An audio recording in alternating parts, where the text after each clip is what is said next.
Killing Eve is a sardonic spy thriller series following an ambiguous relationship between two women, Eve, a desk-bound security operative, and Villanelle, a Russian assassin. The show is known for witty writing and dark humor. Like you shot Frank! Bang! In the head! But ultimately for unique characters.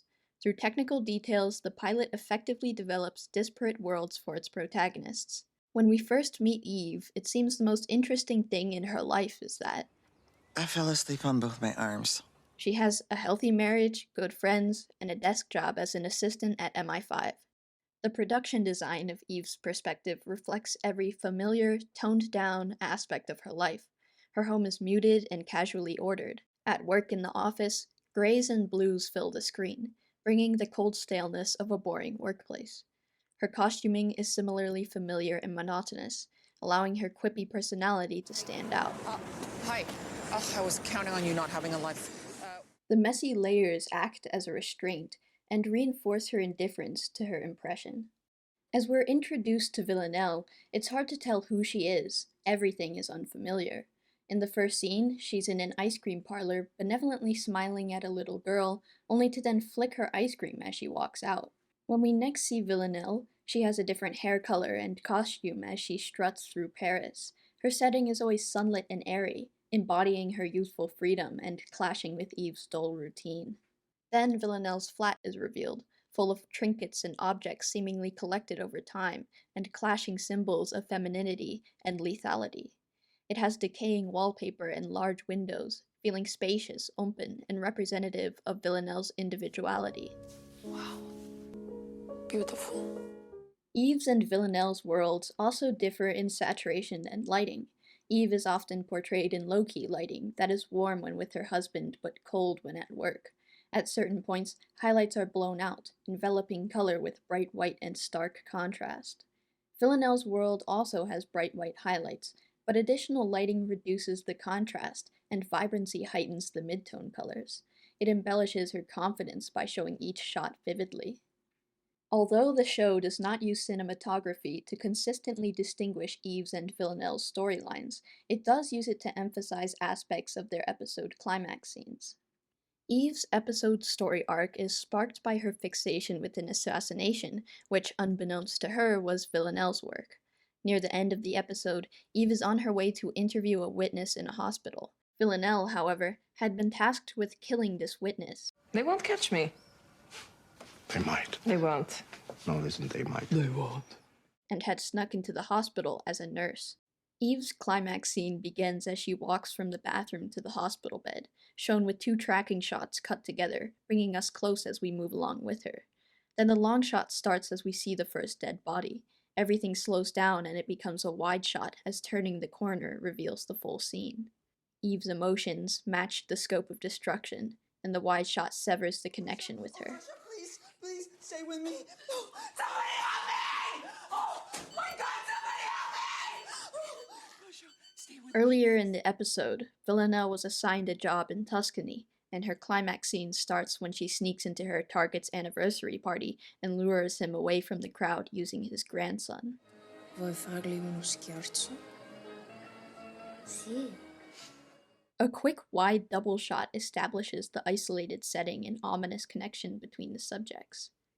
A series of close-ups and insert shots as the murder plays out creates a close and stylized atmosphere, bringing nuance to the monstrous action. The series of dirty singles preserves the character's connection, focusing heavily on her finesse and the victim's horror as he takes his final breaths. It avoids the bigger, more blunt picture, and instead creates alienation with psychotic sound design as we see Villanelle's excitement.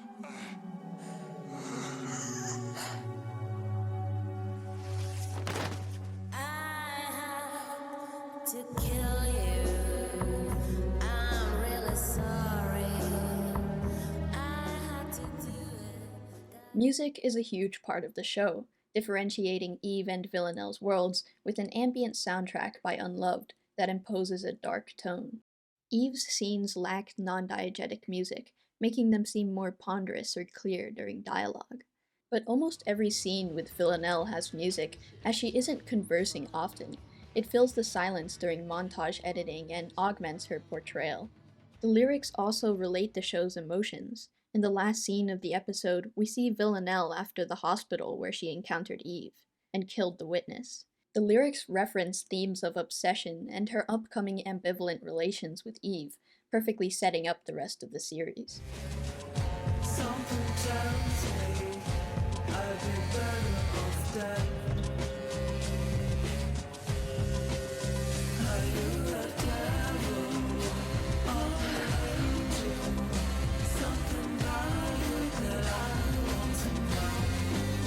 You got me spinning, going crazy. Can I get a little break before I blow? On your mark, get set.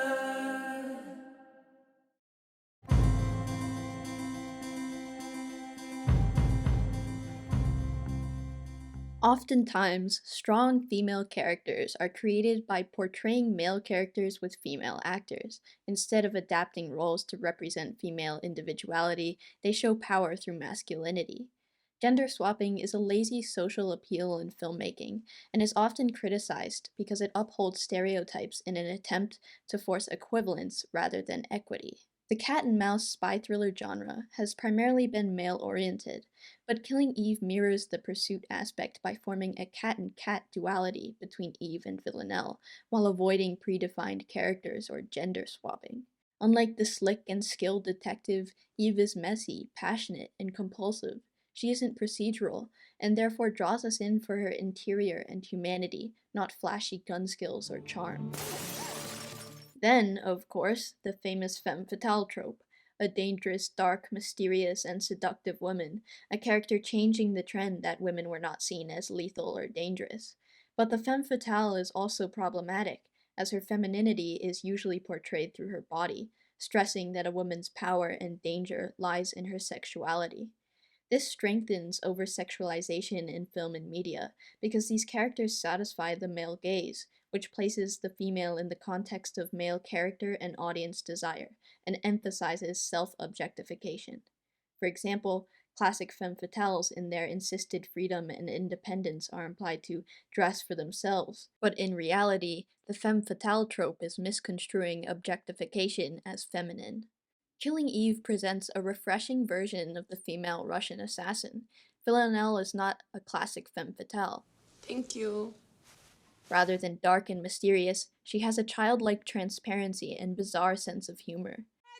My dad is going to kill you in the face! No, I'm going to kill your dad in the face. No! More importantly, Villanelle is not over-sexualized. The show stresses that she creates and discards personas that manipulate her targets, but it never uses this characteristic to put her in a catsuit and 7-inch heels, affirming the male gaze and calling the image independent or powerful.